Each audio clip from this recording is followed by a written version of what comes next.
I thought I understood manifestation. I was doing all the journaling, all the visualizing, staying positive, and still felt stuck, broke, and unfulfilled. And it wasn't until I completely unlearned everything that I was doing and I thought that I knew that things finally started to click. And the first key is that manifestation starts with self-awareness, not with vision boards. Now, I'm all for visualizing and cutting out images and putting them up on a wall. I even actually do that stuff because I believe in the power of visual reinforcement. I believe in the power of seeing the thing you want, getting close to it, touching it, smelling it, feeling it, experiencing that energy, and reminding yourself. I love having visual reminders, but manifestation doesn't start with a visual reminder or a vision board. It starts with self-awareness. And this could be around your money, around your purpose, around a relationship. But Dr. Tara Swart, an inspiring neuroscientist, says that you attract people based on their psychological wounds. For me, that blew my mind when I heard that. And there's a video that she shares that talks about this. And it's just, I was like, oh my gosh, when she shared this on the School of Greatness. She said you attract people based on the psychological wounds that you have and they have. And you can't attract what you're not aligned with. Let me say that again. You cannot attract what you're not aligned with. So if you're not aligned with a healthy identity with yourself, if you're not aligned with healthy boundaries, if you're not aligned with these things, and you're more of a people pleaser and you lack self-worthiness, then you're going to attract other people with these psychological wounds that match with you. And when I heard that, I was just like, oh, this explains my entire life. It explains all of my life, of the people I've met, of the relationships I've been in that didn't work out, that caused me the most stress and pain and upset. It's like my psychological wounds, their psychological wounds aligned and came together and created the mess that I created in my relationships, right? All these different things, or the business partnerships, or the opportunities, the business deals, based on where I was at energetically. So everything with manifestation starts not with vision boards and not with screaming and shouting positive affirmations. All those things are important reminders, but it starts with self-awareness because you cannot attract what you're not aligned with. And that begins with awareness of your inner narrative. Now, what does that even mean? Oh, your inner narrative. This sounds all like weird and woo-woo, Lewis. Well, your inner narrative are the things that you're thinking, the memories that you're tied to, the stories you're telling yourself about you, about others, about life, about what's possible, about what's not possible. It's these narratives, these conversations, these things that you're holding on to. And when people hold on to things that are empowering, they align and attract with empowering possibilities, people, and opportunities that flood their life with more peace and abundance. They manifest more. But when you are in conversation in your inner narrative around a lack of possibilities, a victim mindset, a struggle, a stress of life, you're going to attract based on that psychological wound. So I want you to ask yourself, do I feel safe around money? Do I believe that I'm worthy of love? Do I trust that my life has a purpose? I want you to ask yourself these questions. Again, do I feel safe around money? Do I believe I'm worthy of love? Do I trust that my life has a purpose? Start by writing down some of your earliest money, love, and purpose memories. That's what your blueprint is right now.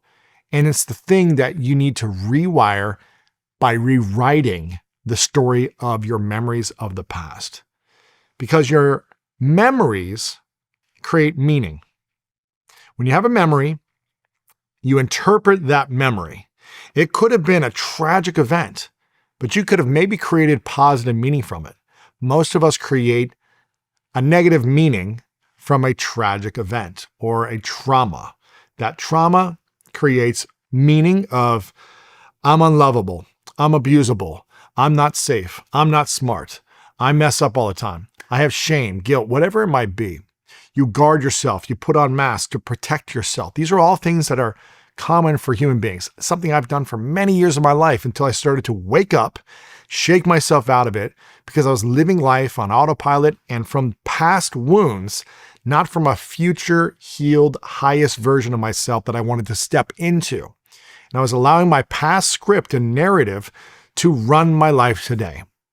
My first chapters became my current chapters in my book. And what I needed to do was say, oh, okay, reflect on the past and start rewriting the past to empower my present and set me up for great opportunities. Because you are probably holding on to so much wounds, so much pain, so much trauma, whether it be conscious or unconscious, that is blocking your ability to unlock your energetic space in your heart and free your mind to create possibilities in your life, to manifest more. So I want you to start by writing down some of your earliest money, love, and purpose memories, because that's the blueprint you have right now, and we need to rewrite it. You know, our money story, let's talk about money for a second. Our money story, the things we say about money, think about money, believe about money, influences our money personality style.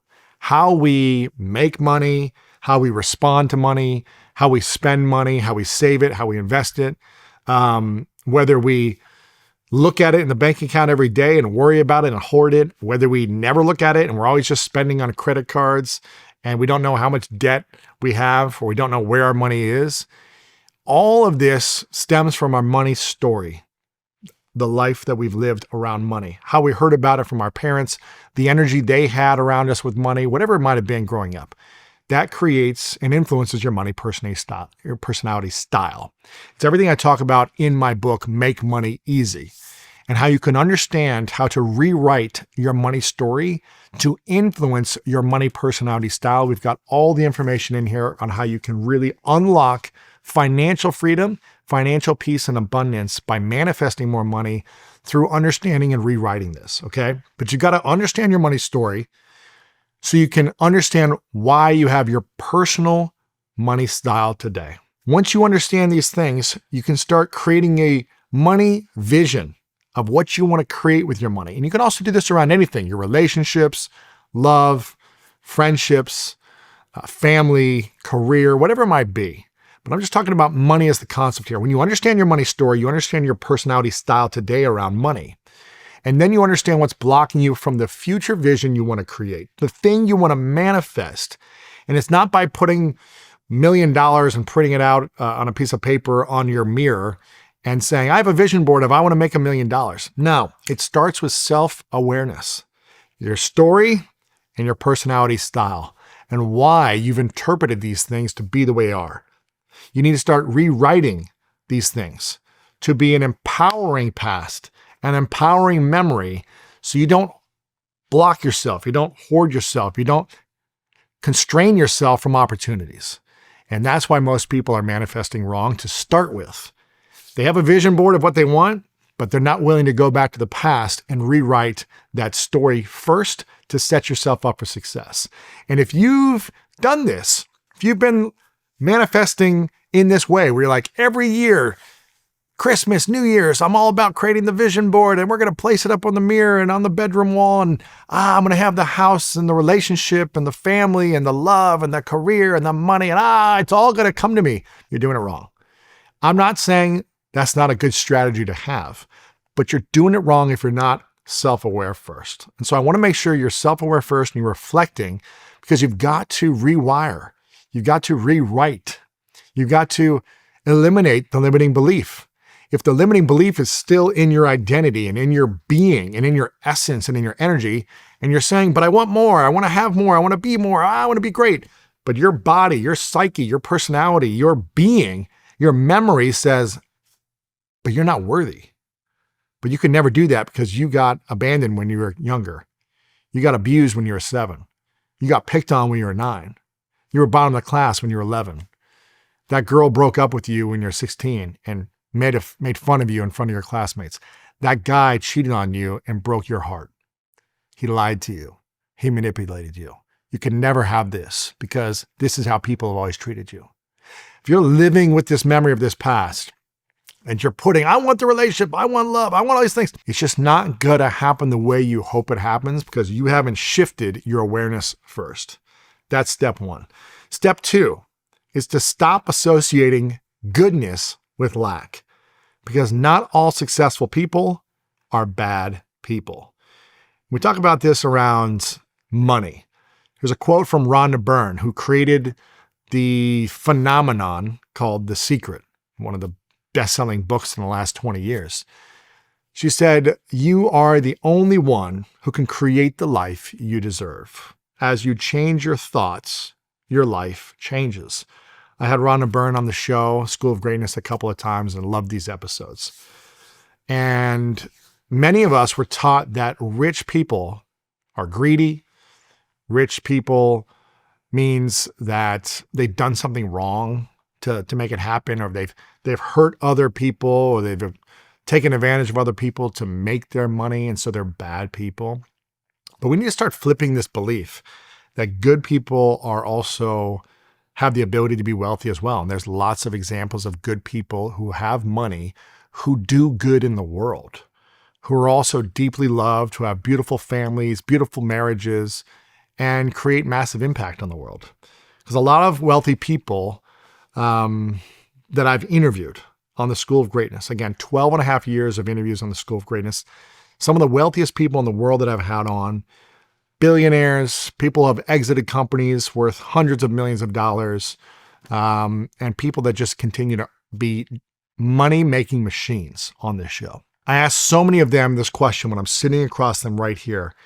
And I say, what is one of the keys to earning more in your business or in your personal income every single year over the last 5, 7, 10, 20 years? And I'll sit down and I'll ask them and I'll say, what is one of the biggest reasons?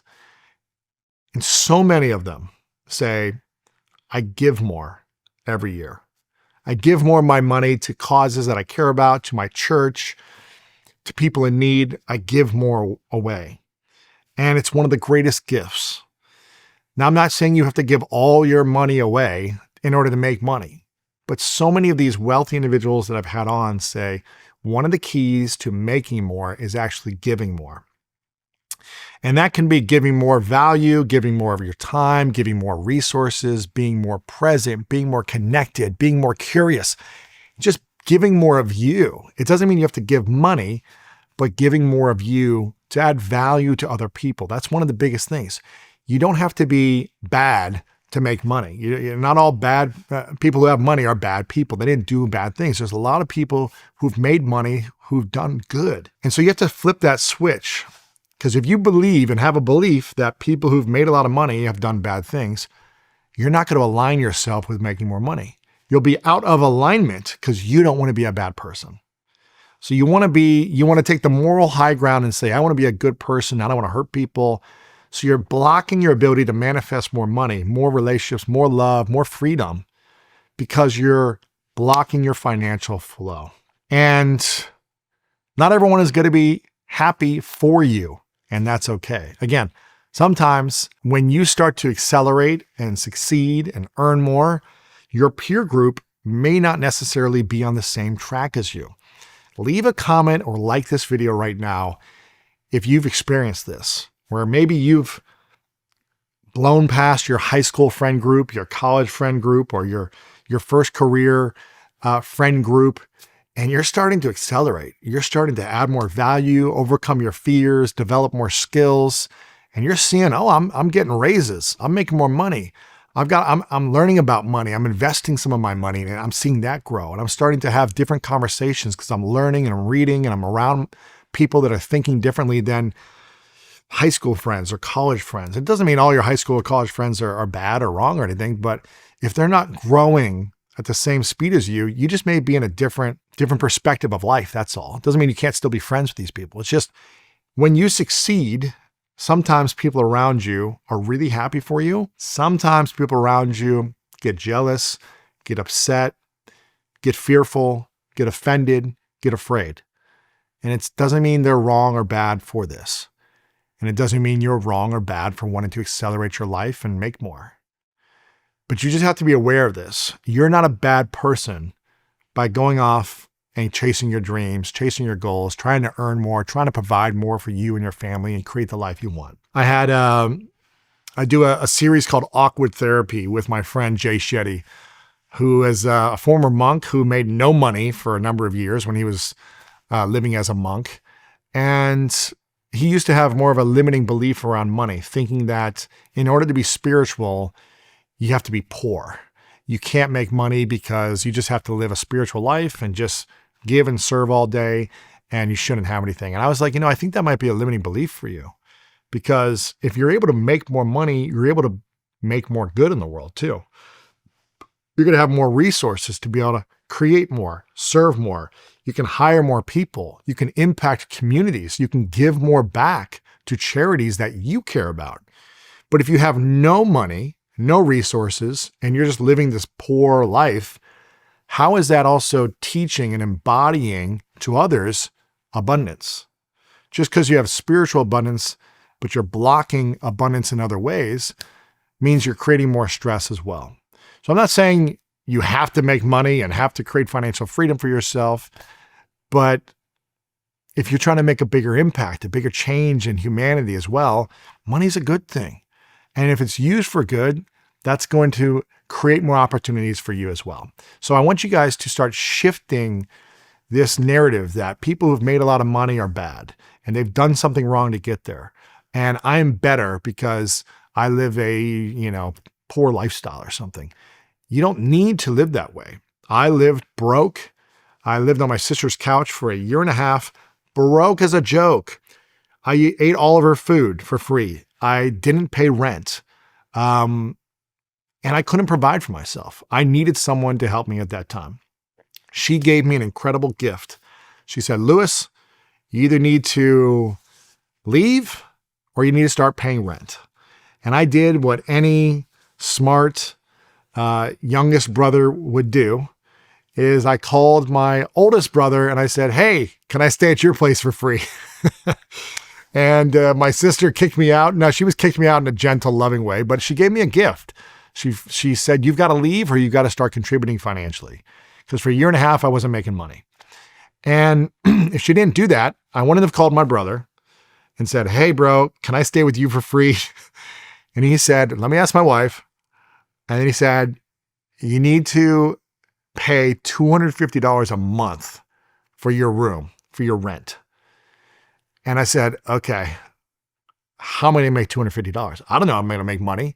I'm still just trying to figure things out in my life, mid-20s, all this stuff. And I say, okay, it created pressure inside of me. I've got to go learn. I've got to overcome my fears. I got to be resourceful. I got to get over myself and go add value to people. And I started paying $250 a month. I didn't know how I was going to do it in the beginning, but it created urgency in me. It created me like a fire. All right, let me go. And then I started doing that. I lived there for 6 months. And eventually I got my own apartment for $495 a month. And I was worried because I didn't think I could pay it. I couldn't afford it. I maybe had 3 months worth of money saved up for my apartment. And I was like, all right, how am I going to double this rent? How am I going to do this? But that doubling of a payment created more fire, more creativity, more resourcefulness, more courage. So I was like, I got to go ask for more. I got to go give more. I got to be more valuable in the world. I got to overcome my fears more. So every time I leveled up my financial payment, I had to become more. I had to embody the person that needed to be able to earn the payments that I needed to pay. And I'm not saying, well, if I want to become a millionaire, I just got to have expenses, $100,000 worth of expenses every month so I can become that quickly. No, don't do that. Do not put yourself in financial burden, stress. That's not a good thing. But if there's incremental pressure, I think that is a good thing. I'm not saying you need to be screwing yourself over and working 24 hours a day to accomplish this. That's not freedom. That's not manifesting. But these moments make you who you are. And again, just because people have money doesn't mean they're bad. It doesn't mean also people who have money can do bad things as well. But I don't want that to be your script and your narrative. You've got to be understanding that you can manifest, you can make more, and you can be good as well. Step number 3, to why you're manifesting things wrong, is that gratitude and generosity is the true gateway to abundance. Gratitude and generosity is the true gateway to abundance. Now, you could apply this to love. You could apply this to relationships. You could apply this to health, money. And again, I'm going to go from a quote from my friend, Dr. Tara Swart, neuroscientist, who talks all about manifesting and the neuroscience of manifesting and how it really works based on the brain and neuroscience. She says the brain changes according to what we focus on. Gratitude primes your brain to see more opportunity. Let me say this again to you. The brain changes according to what we focus on. Gratitude primes your brain to see more opportunity. So what this means is you attract what you radiate. Wherever your energy is right now, you're attracting based on that energetic frequency and radiation. Again, remember the earlier quote? You attract based on your psychological wounds. So if you are wounded psychologically, emotionally, you're going to attract based on that. You might attract some things not so good, maybe some other things good. But if you're radiating energetically from a place of wholeness, from a place of poise, calm confidence, clarity, vision, leadership, accountability, responsibility, integrity, you are radiating higher levels of frequency when you're living in a space of love, gratitude, and generosity. You are radiating a frequency that just is a magnet for attracting more of what you want, more great opportunities. Generosity isn't just giving money away to people because they ask for it. It's showing up fully for people, being present, connecting with people, looking in their eyes, listening to them intently, sharing ideas, spending quality time with people. Generosity isn't just like, let me write you a check and here you go. It's really being there for yourself generously and being there for the people around you generously. This is what makes the world, as cliche as it sounds, a better place, by being present, connected, loving, giving, and generous. And gratitude makes your current life just feel richer.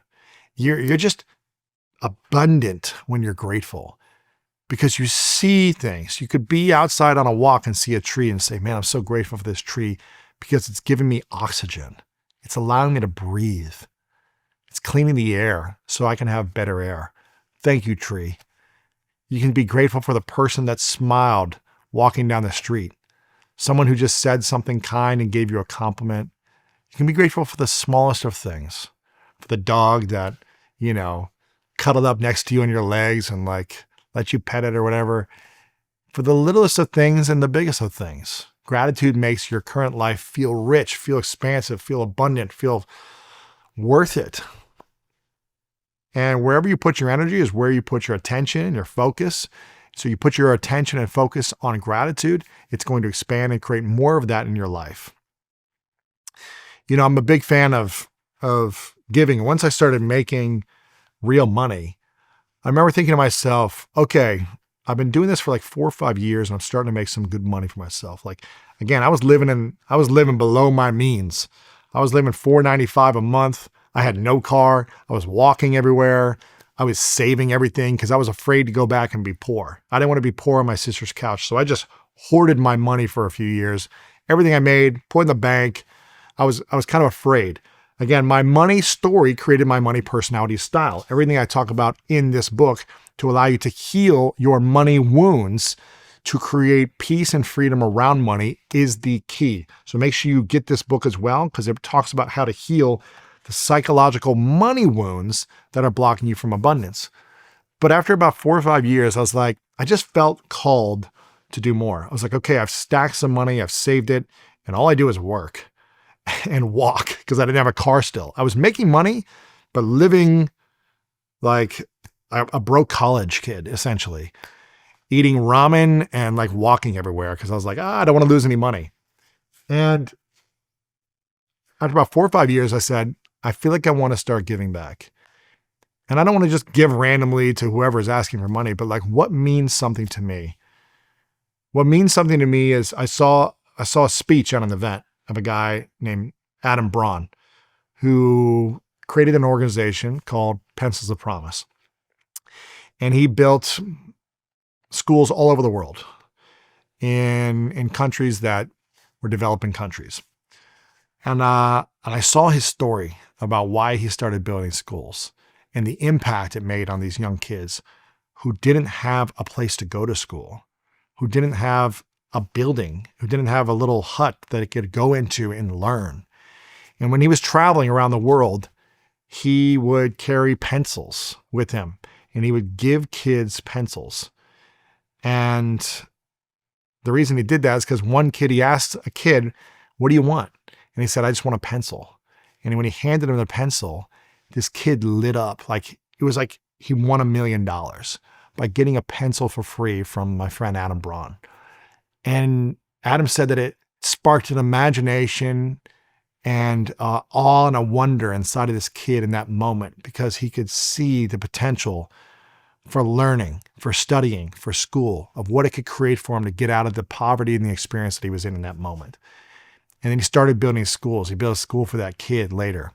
And I was like, wow, I struggled in school growing up, but at least I had school. At least I had an opportunity to learn.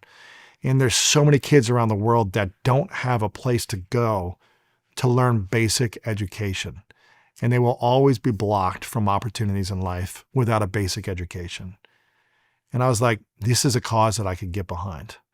And when I met him after he gave this speech, I go, I want to build a school for you. And 3 months later, we donated the money and we built a school, I think 6 months after that. And he said, most people come up to me and say they want to build a school, but most people never take action and actually follow through on it. Thank you for being your word. And I got to go visit that school a couple of years later. And you see 100 kids, joyful, happy. And you can fast forward 10, 15, 20 years. And you can see what these kids could potentially be creating in their communities, in their cities, for their families, for their countries. And how they could be living new dreams because you wanted to add value and give back. And I want you to be thinking about how you can be generous in your life. And again, you don't have to go build schools. You don't have to cure cancer. You don't have to donate to every charity. You don't have to do all that. But how can you be generous in your life? And what can you set as an intention for this year of what you want to be generous with? Because when you say, I want to donate $100, $1,000, I want to donate $5,000 this year to this cause that I really care about, what you're saying and what you're signaling to the universe and to your future self is this is really important to be able to find a way to serve this cause. These people, these animals, nature, the planet, whatever it is that you want to serve. You care about it. It's coming from your heart and you say, I'm going to serve this cause and I want to donate this much in the next 6 months or 12 months. It's going to give you more purpose in your life. It's going to give you a sense of urgency. It's going to give you more pressure to say, who do I need to become to make this money, to take this time off so I can donate my time, to find resources, to have courage, to go out there and add value to this cause. And when you live from that state, it's just going to make you a better person. And it's going to allow you to attract more opportunities in your life as well. And again, we're talking about why you're manifesting things wrong. It's because so many people are trying to do these steps backwards, or they're trying to do a few of them, but they don't go deep. And the fourth key to really how to manifest the right way is that your energy is currency. And you need to raise your frequency to a new level of energy. I love this quote from Maya Angelou, who said, people will forget what you said. People will forget what you did, but people will never forget how you made them feel. I don't know why this quote always gets me. And I think it's because I never felt like I was a smart kid, and I never felt like I knew what to say, and I never felt like I had the accolades or I was cool. I was kind of always like picked on I was like the goofy, tall, skinny kid that just couldn't speak that well and was always in the bottom of my class. I was in special needs classes all through high school.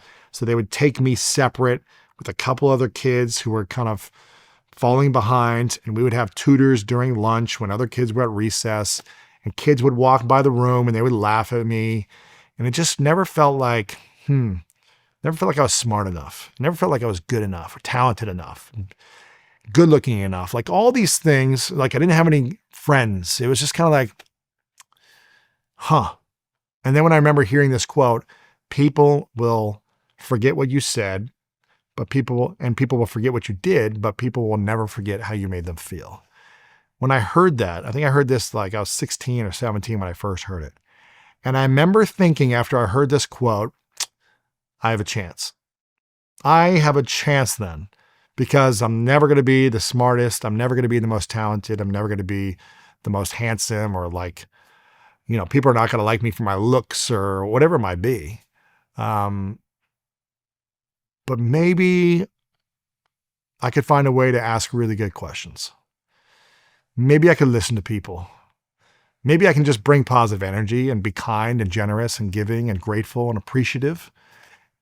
And maybe if people feel good around me because I'm generous and compassionate and kind and curious and a good listener, then they'll never forget that. And when people never forget how you made them feel, they want to be around you. They want to create opportunities for you. They want to see you win. They want to see you succeed. When you make people feel like crappy and like not good when you're around them, they don't want to help you. They want to get away from you. They want to repel you. So we need to be thinking about raising our energy and our frequency to create more and to attract more, because energy is currency and you need to raise your frequency to match higher levels of frequency and energy that support your vision and your dreams. Show up with energy, attitude, and effort. It's interesting. There's a study out there, and I'm going to mess up these stats, but there's a study out there that shows that waiter staff at restaurants, when they introduce themselves by first name, and when they ask the person sitting down or the group sitting down what their names are, and they say them back, and they also acknowledge them for the orders that they make. And they say, I like the salad. That's a great choice, Sarah. That's a great choice, Carl, whatever her name is. And they say, that's a great choice. And they say them by the name, and they tell them their name. They have done studies where they are given more tips, up to 15 to 23% more, than people that don't say their name and acknowledge them for the order choice that they made. And that doesn't take much. It just takes raising your energy and your frequency to show you care. So what can you do in your life today to show you care more that allows you to attract more in your life as well? The fifth thing, your purpose isn't found, it's built. Again, Dr. Tara Swart, we're talking about her a lot today, the neuroscientist who really studies manifestation from a neuroscience point of view, says neuroplasticity means you can literally rewire your brain to become who you want to be. Purpose isn't a lightning bolt. It's a muscle you build by saying yes, showing up, and evolving. So what does that mean? Just because your past has held you back or blocked you or made you feel like you're not worthy enough, neuroplasticity means you can rewire your brain to become who you want to become. If you would have told me from my 8-year-old self, when I was 8 years old, a number of things had happened in my life. I was sexually abused by a man that I didn't know when I was 5. At the ages of 8 until 12, my brother went to a prison for 4.5 years. And I went to visit his prison almost every single weekend during visiting hours. And I was surrounded by convicts in prison for 4.5 years. And life was challenging during those 4.5 years because growing up in a small town, I wasn't allowed to have any friends because everyone knew that my older brother was in prison and therefore I was a bad kid too. So no parents would let their friends hang out with me for 4.5 years. It hurt our family. My parents went through a lot of shame and guilt. My brother went through a lot of shame and guilt. He got out on early behavior. He's transformed his life. This was 25 years ago, and it's made him better.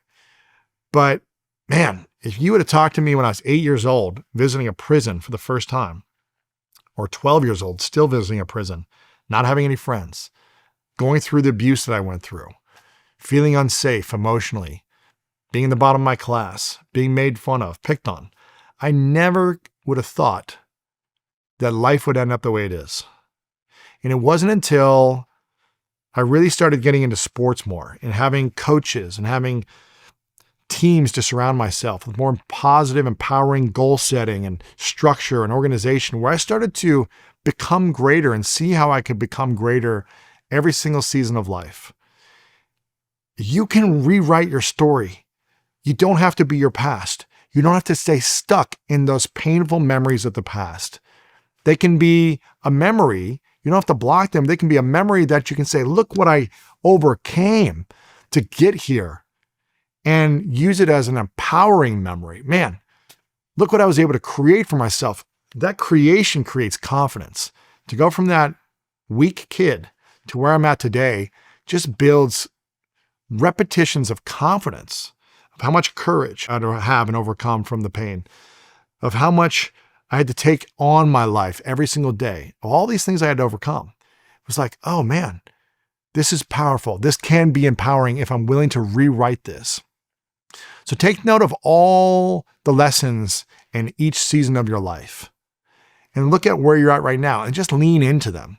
It's okay if you don't know what your purpose is, but the goal that you should have right now is, how can I be purpose? If I don't know my purpose, how can I be purpose?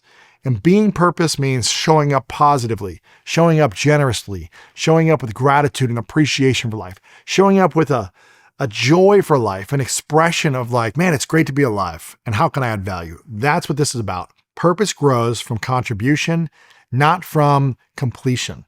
So it's not about, oh, I need to contemplate my life. I need to complete something and then I'll feel purposeful. It's about showing up and just being joy every single day. That's purpose. The sixth thing, you need to speak to your money, love, and your purpose like they're people. Now, this may sound a little weird, but Rhonda Byrne says, your feelings are your greatest tool to help you create your life. Your thoughts create your feelings. Now, there's a story I talk about, and I talk about it a lot from this book, Make Money Easy, as I just went through this process around money, is I want you to ask yourself right now, wherever you're sitting, wherever you're watching this right now, if money was a person and they showed up in your life in this moment, they walked in the room, they walked in front of you, and the idea of everything you think about money was in a person's form, and it walked in front of you, how would you respond? How would you think? How would you feel? What would you say? How would you act? If money were a person, how would you respond? Would you be excited to see money and grateful? Would you be nervous and scared? Would you hate money and say, get away from me? How would you react and respond? I'd love to hear your comment below on how you would respond. I asked someone in their late 20s, I said, if money walked in the door and you were at a restaurant, what would you do?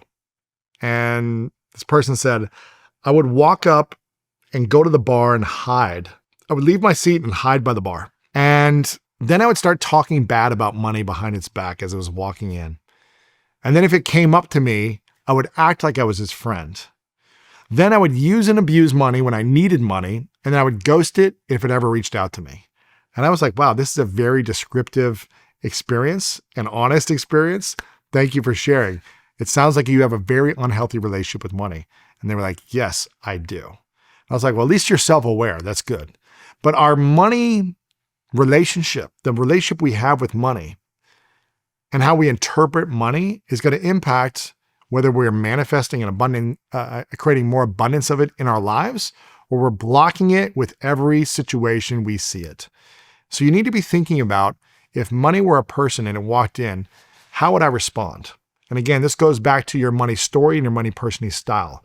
We need to be healing and mending this relationship that we have with money, with love, with health, with family. We need to be mending this because you attract people, you attract money based on the psychological wound you have with that thing or with that person or with that idea of that thing.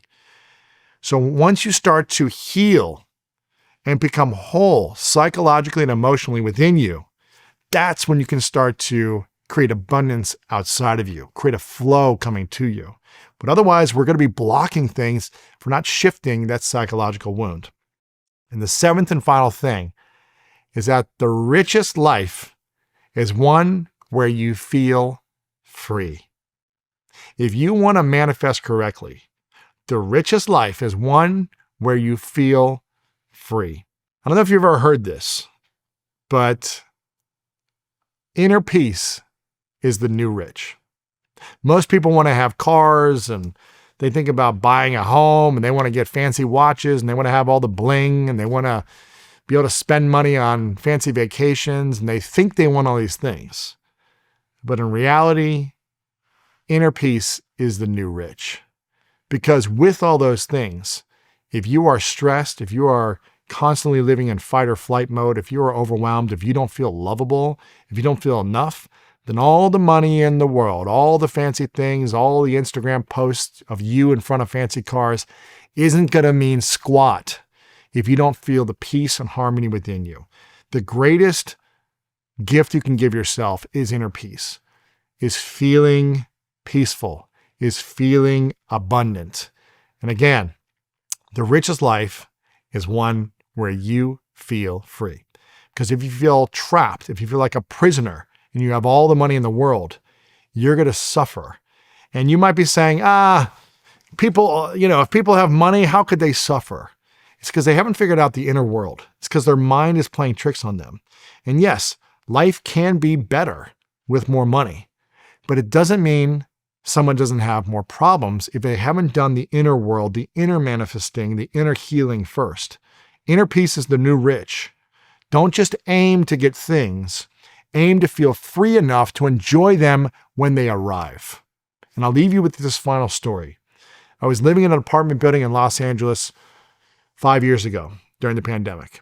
And it was a really fancy apartment building. It was a nice building. And a lot of successful people lived there. There was fancy cars, cars that were worth hundreds of thousands of dollars coming in and out of the driveway every day. There were people of all walks of life, celebrities, billionaires. People had second apartments there from other homes. They were flying in and out. And one weekend I went away on a trip and I was driving back into the valet to the building. And there was a white tent in the valet in the building down in front of the building. And I was driving into the valet. And the valet attendant came up to get my car to park it. And I jokingly said, "Someone didn't jump, did they?"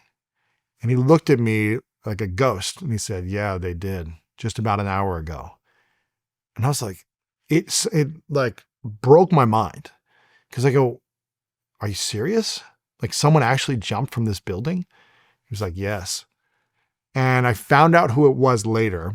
And I later found out that this person was worth about $500 million, was a well-known business person in Los Angeles, had all the biggest relationships with celebrities and politicians, and had all the success and the accolades, had all the money, and yet he didn't have inner peace. And for me, that's really sad.